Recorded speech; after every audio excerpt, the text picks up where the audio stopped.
backed up and waiting to be let in. Trucks of humanitarian aid sit idle in Egypt's border crossing with Gaza after Israel blocked the flow of the essential goods into the enclave. ممنوع بدون مسببات. اديني سبب مقنع. اديني سبب مقنع ان الاكل ده يترفض. Israeli Prime Minister Benjamin Netanyahu says Hamas is to blame for the disruption.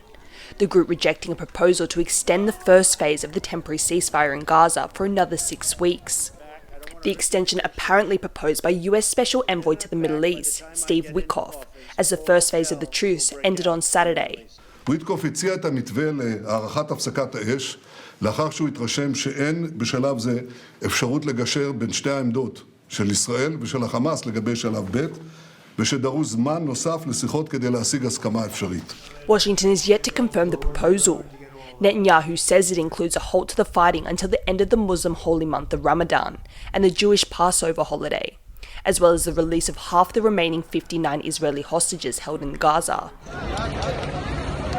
But Hamas says the proposal is a stalling technique designed to avoid negotiations for a lasting peace and the withdrawal of Israeli troops from Gaza.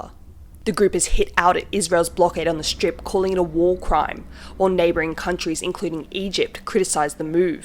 للعقاب الجماعي وللتجويع هذا أمر مرفوض تماما ويمثل انتهاك صارخ وصريح للقانون الدولي الإنساني. The Israeli government is also feeling pressure from within. Hundreds of protesters gathering outside Netanyahu's home in Jerusalem, urging their government to continue negotiations on a second phase. And for those with loved ones still in captivity, concerns over what comes next.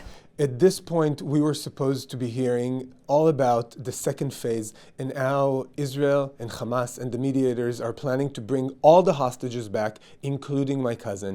And all we're hearing right now is that we are going back to war, that Hamas is reluctant to continue, that Israel is not necessarily abiding, but every part of the deal. And where to next for the millions of displaced civilians in Gaza, who had just begun to try and put their lives back together with the help of thousands of trucks of aid that flowed into the enclave during the ceasefire. المعاناة حتزداد بعد قرار الاحتلال بإغلاق المعابر، واحنا بصراحة يعني من بداية الحرب وهو يعني وماسك في الخطوة هذه، يعني بيحاول الاحتلال دائما يجوعنا، واحنا خايفين من تجويع الشعب طبعا من قلة المساعدات ومن قلة المواد الغذائية.